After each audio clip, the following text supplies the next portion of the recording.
चलिए। लग्न लग्नस्थ केतु लग्नस्थ केतु इंसान के जीवन में क्या मायने रखते हैं? तो सबसे पहले केतु को समझना जरूरी है। What is Ketu? बाकी हर घर में केतु की जो भी कंडीशंस होगी वो हम समझ लेंगे। लेकिन लग्नस्थ केतु, पहले केतु के बारे में थोड़ा सा समझना पड़ेगा आपको। केतु बना कैसे?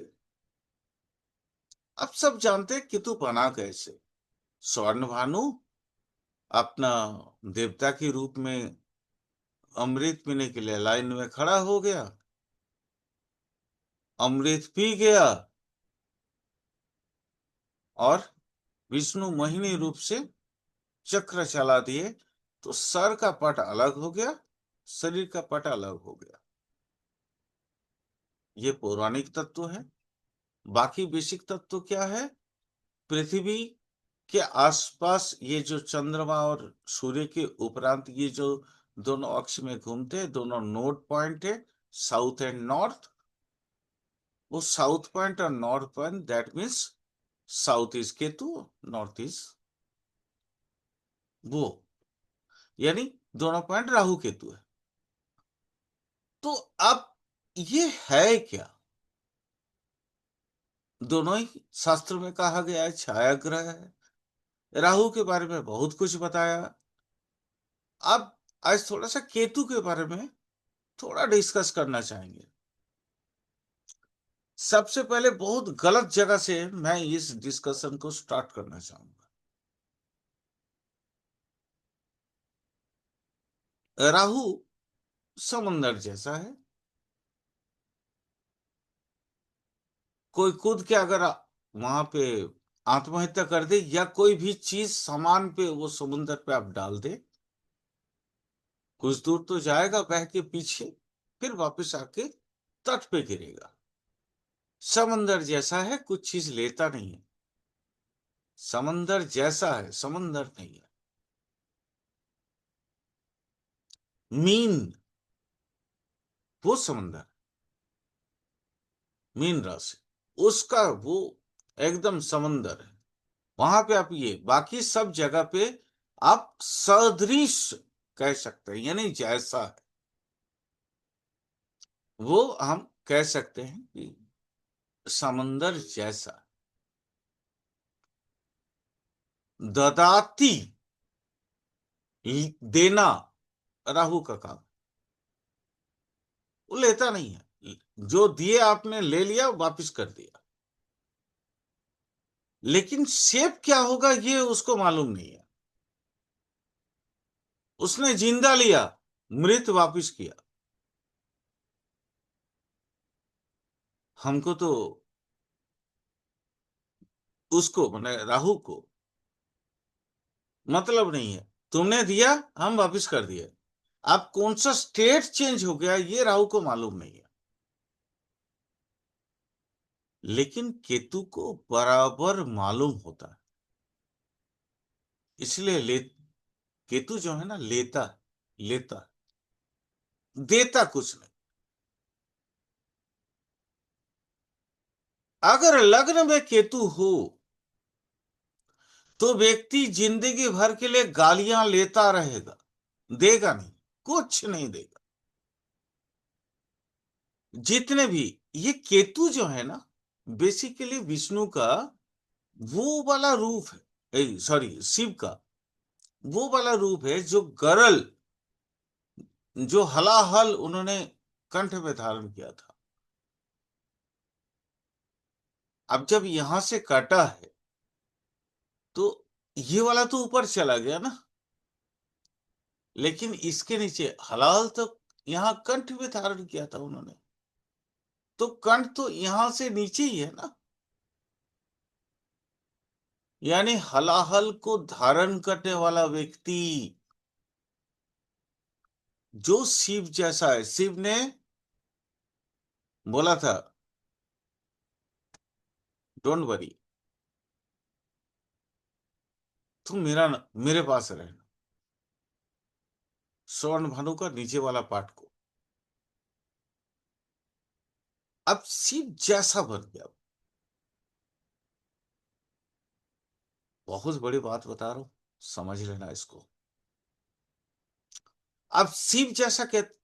शिव का आचरण कैसा है? भोला भाला। शिव को दुनियादारी से कोई मतलब नहीं है। कौन कितना करोड़ कमाया उससे कोई मतलब नहीं है। कौन कितना लाखों करोड़ों गवाया उससे कोई मतलब नहीं है। उसको मतलब है सिर्फ आचरण पे, अपने कर्तव्यों पे, ड्यूटीज पे। अपना परिवार भी ठीक रहे, दुनिया का तमाम परिवार ठीक रहे, जो शिव का हिस्सा है। हर व्यक्ति शिव का हिस्सा है। हर व्यक्ति शिव का हिस्सा है। यानी शिव के दिमाग में क्या रहता है? मैं भी ठीक रहूं, मैं भी जीऊं, लोग भी जिए। ये अकॉर्डिंग टू पौराणिक धारणा। अब मैं यहां से डिकोड कर रहा हूं, ध्यान से सुनना हर एक बातें।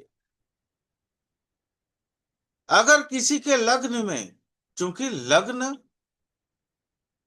जो है ना वो जातक खुद है, लग्न में केतु, शिव शंभू का एकदम डायरेक्ट रिलेशन हो गया वहां से। केतु आ गया, हलाहल उसको पीना पड़ेगा। अब लोग इसको गलत नजरिए से देखते हैं। जातक को लगता है यार मैं इतना परेशान क्यों है, ऐसे करके वो सर खुजाने लगता है। लेकिन उसको ये पता नहीं है कि तुम डायरेक्ट शिव का अंश बन गया। अगर शिव गरल नहीं पिए होते तो दुनिया तो हलाहल के अंदर फंस जाता, धंस जाता। कोई जीवंत जीवंत ही नहीं रहता।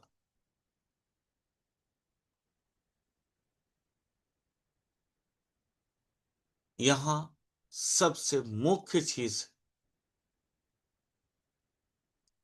मतलब फलादेश के तौर पे व्यक्ति को झेलना पड़ेगा।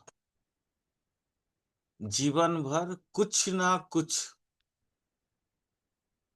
उसके जीवन में उतार चढ़ाव बनते रहेंगे, बने रहेंगे।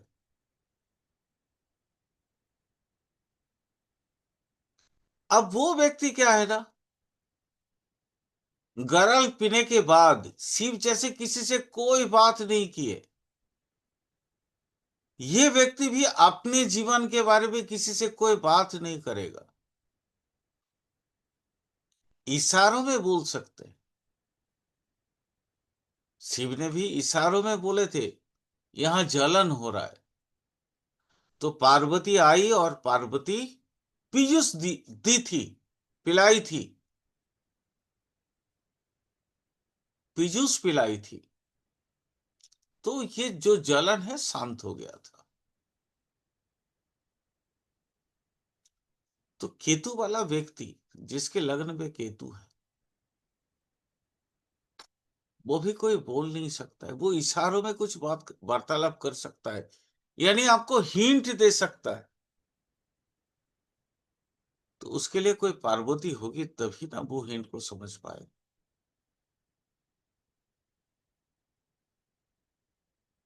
इसलिए केतु वाला ना हमेशा, अगर हम स्वाभाविक दृष्टि में देखें तो वो भाग्य उसका साथ नहीं देता। लेकिन अगर हम दिव्य दृष्टि से देखें तो सारा भाग्य उसी का साथ देता है।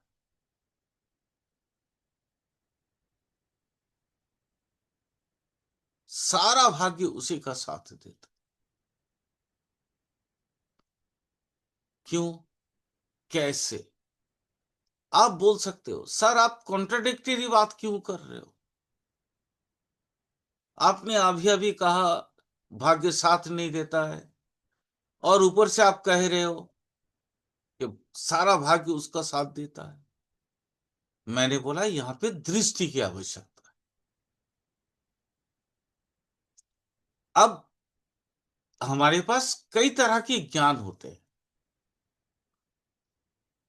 एक जागतिक ज्ञान, एक तात्कालिक ज्ञान ज्ञान और दूसरा होता है सम्यक ज्ञान, तीसरा। तो जागतिक और तात्कालिक ज्ञान से उसको मूर्ख समझोगे आप, जिसके लगन में केतु है।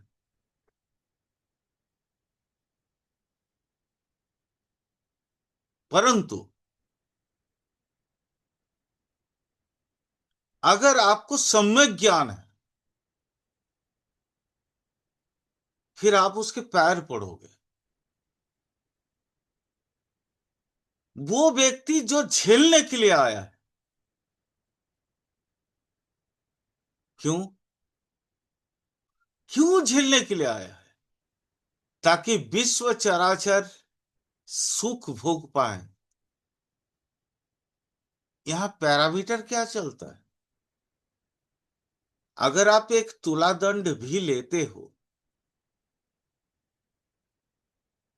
पहले तो मैन्युअली आता था तुला दंड। रामावतार जी उसको क्या बोलते हैं अपनी भाषा में?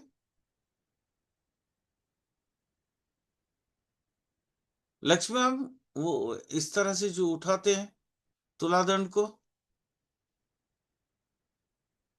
कोई बताइए ना प्लीज। लोकल लैंग्वेज में क्या बोलते हैं उसको?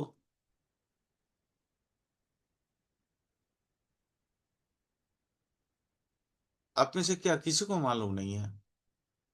अरे बाटखारा जो होता है ना, इधर बट लगाते हैं, इधर ऐसे वजन उठाते हैं। अह, जो अपना तुला का बेसिक ये है, उसका निशानी है तुला दंड, जो अपना हर एक कोट में लगा रहता है।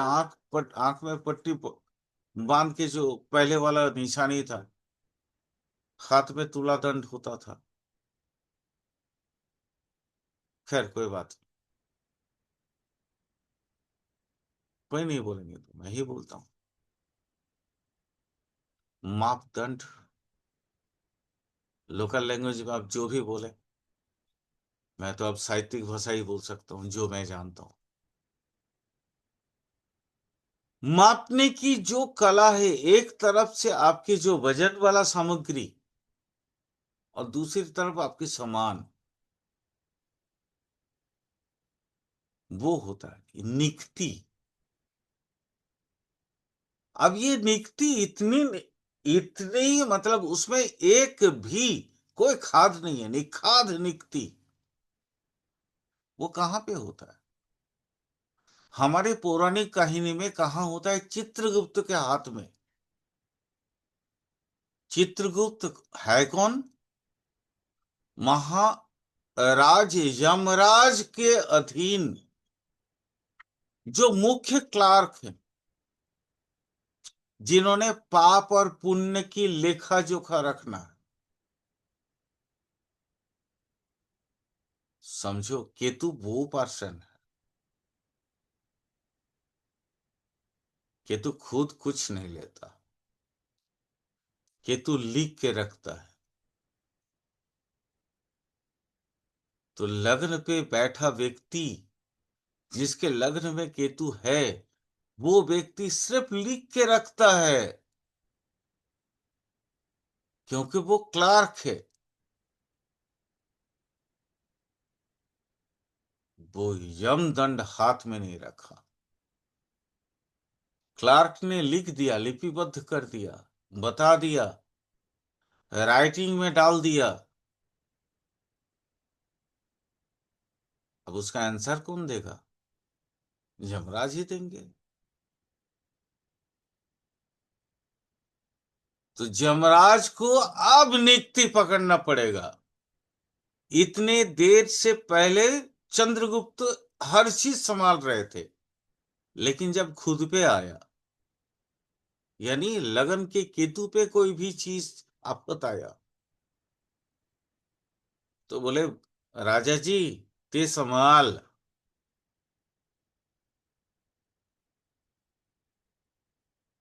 That is the beauty of Ketu.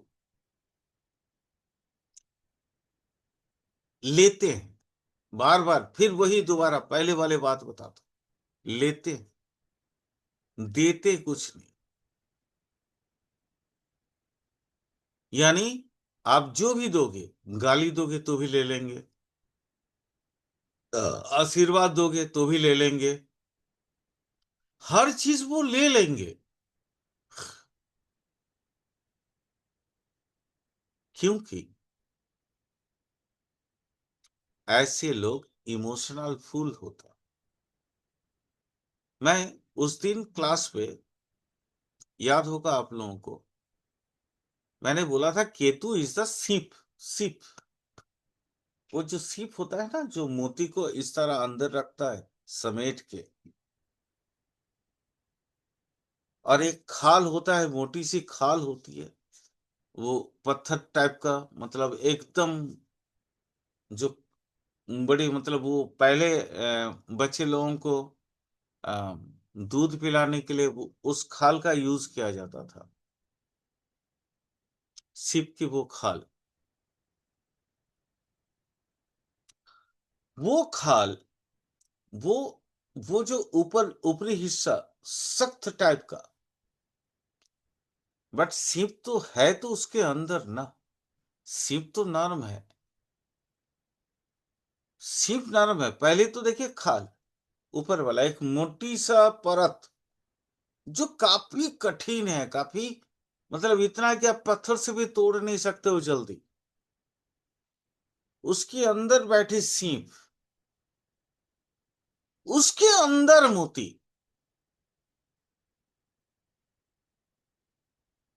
यानी केतु, दैट पोजीशन।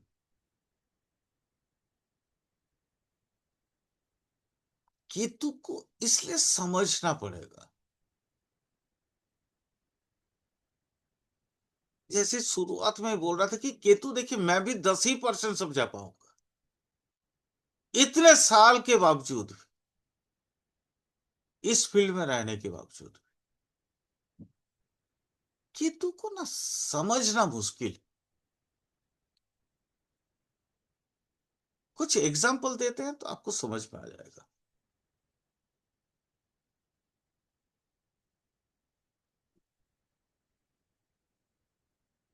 देखिए, एक कोई एक शरीर के अंदर कोई एक चीज अगर 2 बार पैदा हो तो कैसा फील होगा। मैंने बोला स्वर्ण भानु को द्विखंडित करने के बाद सर वाला हिस्सा राहु और शरीर वाला हिस्सा केतु, ये माना गया है। बट हमारे शास्त्रों ने राहु को स्त्री ग्रह बोला,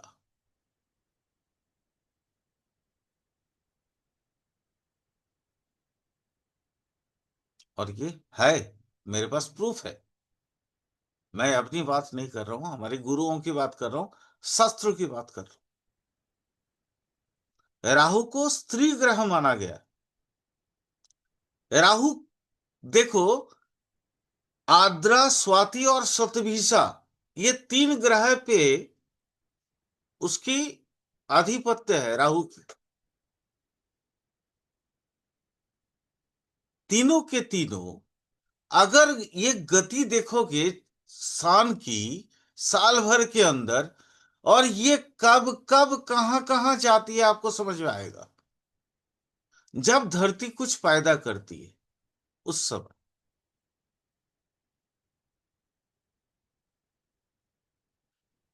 स्वाति, आर्द्रा और शतभिषा,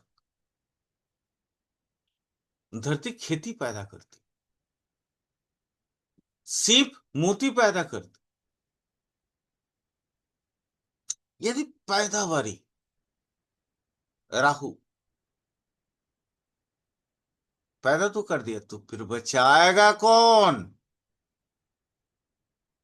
क्या पैदा कर देना ही सब कुछ हो गया? उसको लालन पालन करके उसको बड़ा भी तो करना है, वो करता है केतु। यानी राहु मजा लेके निकल गया, केतु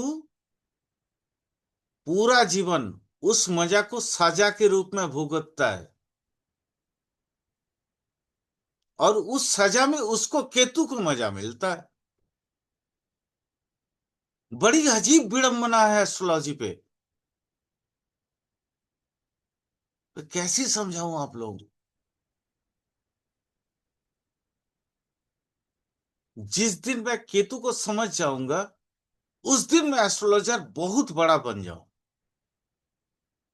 अभी तक नहीं समझ पाया।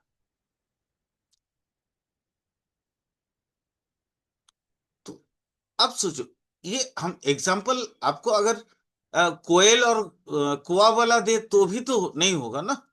कौवा अ, क्या बोलते हैं आपने, अ, जो उसका जो अंडे लगा हुआ होते हैं उसके अपनी घर पे अपनी बसवास करने वाली वो जो टंगनी में, कोयल वहां पे अंडा गिरा के अपना अंडा छोड़ के चली जाती है। वो भी समझ में आता है। लेकिन आज आप मुझे बताओ, वो भी तो वैसे ही काम करती है ना। पैदा किसी ने किया, पाला किसी और ने, कौवा ने तो पाला।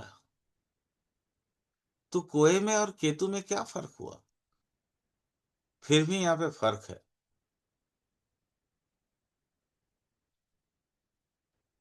को कौवा भी कुछ ना कुछ मांगता है।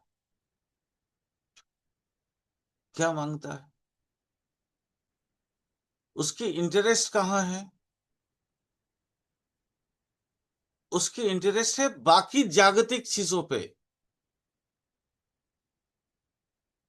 कोयल जो सारा चीज नहीं खाती है वो कौवा खाता है।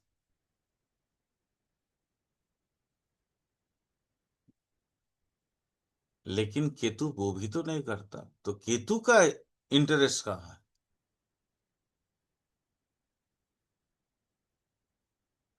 इसलिए मैं बार बार बोल रहा हूं, समझाने की प्रयास कर रहा हूं, केतु लेता है, देता कुछ नहीं।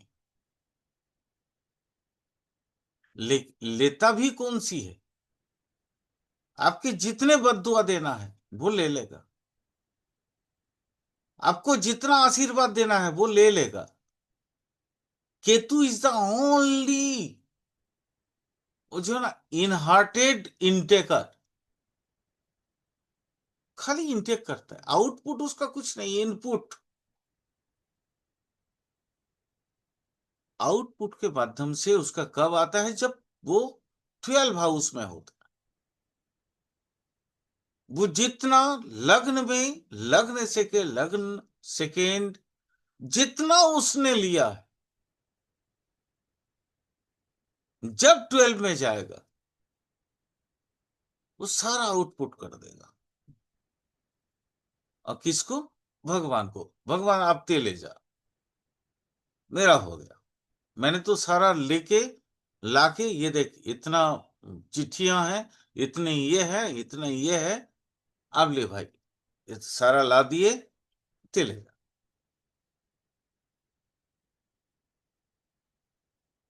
अब बताइए, एक एक जो डाकिया केतु, द डाकिया, उसको चिट्ठी पहुंचाने से मतलब है।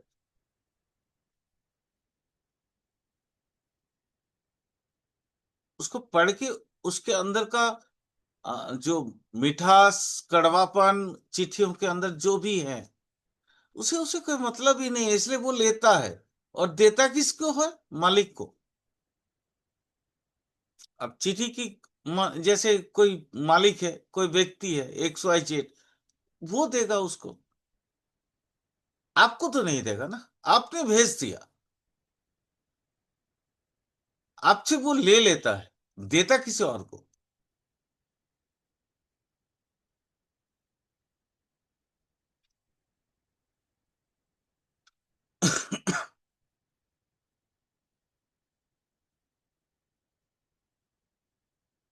चलो मैं थोड़ा सा एक और उसी में मजेदार बात बताता हूँ। मैंने अभी राहु जो ग्रहीता है, मैं उसकी बात कर रहा था। मैंने बोला आर्द्रा स्वाति सतभिषा, मैंने बोला पैदावारी होता है इसके, उपज करवाना, ये कहाँ कहाँ कौन कौन सी जगह पे आता है। पहला, आर्द्रा कहाँ है? मिथुन में है ना। अच्छा, स्वाति कहाँ है? तुला में है। और सतभिषा मकर में है। शाम को घुमाओ, वैशाख महीना में वो अश्विनी नहीं सर, भरण, सप्तविषा मकर कुंभ में आएगा सर। सतभिषा 3 इस 7 11 हो गया ना सर। इस सतभिषा मकर में भी होगा, कुंभ में भी होगा शायद। हाँ दोनों में, हाँ दोनों में। मकर में भी होगा, दोनों में। हम्म। क्योंकि वो अंतिम वाला पार्ट तो होता है ना, तो हम्म। 3.2 जी। नहीं सर, शतभिषा आपका कुंभ में होगा पूरा। राहु का नक्षत्र है ना, पूरा कुंभ में होगा। पूरा कुंभ में होगा या पूरा पूरा। मकर में भी होगा? नहीं सर, पूरा कुंभ में होगा। देख लेना, जो भी है हमको उससे मतलब नहीं है, जहां पे भी हो सकता है मेरे से गलती हो रहा हो, बट एक बार चेक कर लेना, ठीक है। एक बार फिर भी एक बार चेक कर लेना, क्योंकि मुझे कहीं ना कहीं लगता है, क्योंकि धनिष्ठा के बाद है ना वो। देख लेना एक बार, एग्जैक्टली मुझे याद नहीं रहता। अगर फिर नहीं तो मेरे को खोलना पड़ेगा, कोई बात नहीं, एक बार चेक कर लेना, हो सकता है कुंभ में, कोई दिक्कत नहीं, हाँ सर, हमको सर कुंभ उससे। में सारा ही है। कुंभ में ही है सर। है अनुज, क्या सारा का बोले? सारा कुंभ में ही है। कुंभ सर, कुंभ में सर। सारा की सारा कुंभ में ना, ओके चलो, मकर की जगह वो कुंभ में है। तो अब देखो, कुंभ कौन सा महीना है?